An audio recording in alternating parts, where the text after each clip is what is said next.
ஹரிஹரன் இருக்காரு, அவர் என்ன தெரியுமா பண்ணுவாரு, அவர் வித்தியாசமான சொற்களை கூட மென்மையாக்கிடுவார். கல்ல கொண்டு போய் கொடுங்க, அவர் கனி செய்து விடுவார். அந்த கசல் பாடி பாடி அவர் அப்படியே பழுத்து போச்சு.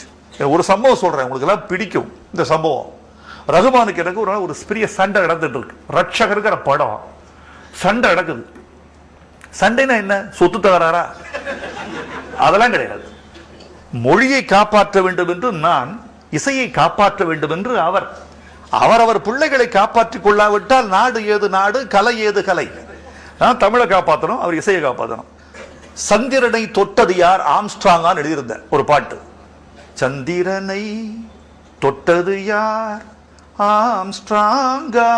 இது இந்த வரி நல்லா இருக்கு சார், பாட முடியாதுன்னாரு.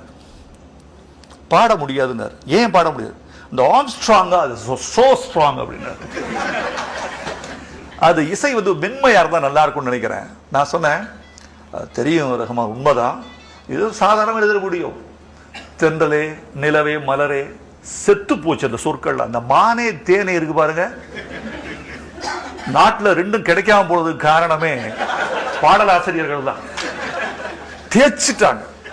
நான் அதெல்லாம் அந்த சொற்களை எல்லாம், அந்த சொல் தமிழ் சொல் தான் இருந்தாலும் இந்த தேய்ந்து போன சொற்களை கொஞ்சம் தவிர்த்து ஆளாத சொற்கள், கேளாத சொற்கள், பாடாத மொழி, பயன்படுத்தாத பிரயோகம், இவைகளை கொண்டு வர முடியுமா?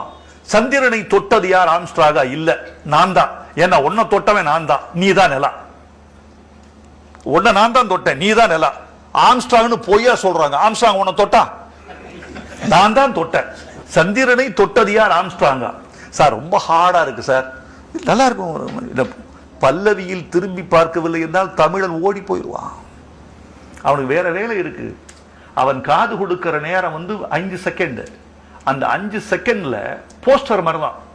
வால் போஸ்டர் இருக்குல்ல, வால் போஸ்டருக்கு எவ்வளவு கடன் தெரியுமா? 3 செகண்ட் தான். நீ கார்ல போயிட்டு இருக்கீங்க, அதுக்குள்ள பார்த்தா தான் உண்டு. வால் போஸ்டர் மன்னன் துப்பாக்கி நம்ம இருக்கிறதானு ரொம்ப விளம்பரம் மன்னன் அவர். அந்த 3 செகண்ட்ல திரும்பி பார்த்து என்னன்னு தெரிஞ்சுக்கிற அளவுக்கு தான் இருக்கணும். சொற்கள் அதிகமா இருந்தா போஸ்டர் வேஸ்ட். சொற்கள் குறைவாக இருக்கிற வரைக்கும் என்ன சொல்ல வர்ற அதை சொல்லிடு.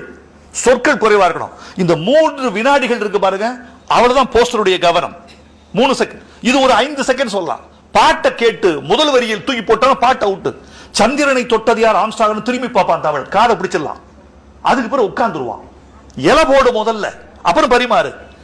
இலைய ஓட்டேன்னா இலைய போடு, நல்ல இலைய போடு. இலைக்கே வரணும் அவன். இலைய போட்டு பரிமாறு. சந்திரனை தொட்டது ஆம்ஸ்ட்ராங் வருவான். என்னமோ சொல்லி பார்த்தேன், அவர் கேட்கல. நல்லா இல்லை சார். சார் ரகுமான், நான் சொல்றேன், இவர் வந்துகிட்டு இருக்காரு ஹரிஹரன், நீங்களும் நானும் இந்த வாக்குவாதமே சொல்ல வேண்டாம். அவர் வரட்டும். நீங்க, நான் வரிய சொல்றேன், நீ இசைய சொல்லுங்க. அவர் நல்லா இல்லைன்னு சொல்லி பாட வசதியில் சொல்லிட்டாருன்னா நான் மாத்திடுறேன், இல்லைன்னா விட்டுருங்க. இப்ப எங்க ஜட்ஜி வானத்துல வந்துட்டு இருக்காரு, மும்பையில இருந்து. தாமதமா வந்தார், குடுமையை முடிஞ்சுக்கிட்டு உள்ள வந்தார். உள்ள வந்து, என்ன சார் பாட்டு? எழுதிங்க ஹரிஹரன், சொல்லுங்க. சந்திரனை, எஸ், சந்திரனை தொட்டது யார், ஆம்ஸ்ட்ராங்கா. ஆம்ஸ்ட்ராங்கா, nice, nice, it looks nice sir, beautiful sir. So Vairamuthu sir தான். நான் ரகுமான ஒரு பார்வை பார்க்கிறேன். கொஞ்சம் போது நீ இப்ப அவர் இசை சொல்லுவாரு. சந்திரனை தொட்டது யார், சந்திரனை தொட்டது யார், ஆம்ஸ்ட்ராங்கா. அந்த ஸ்ட்ராங்ல ஒரு சங்கதி போட்டான் பாருங்க,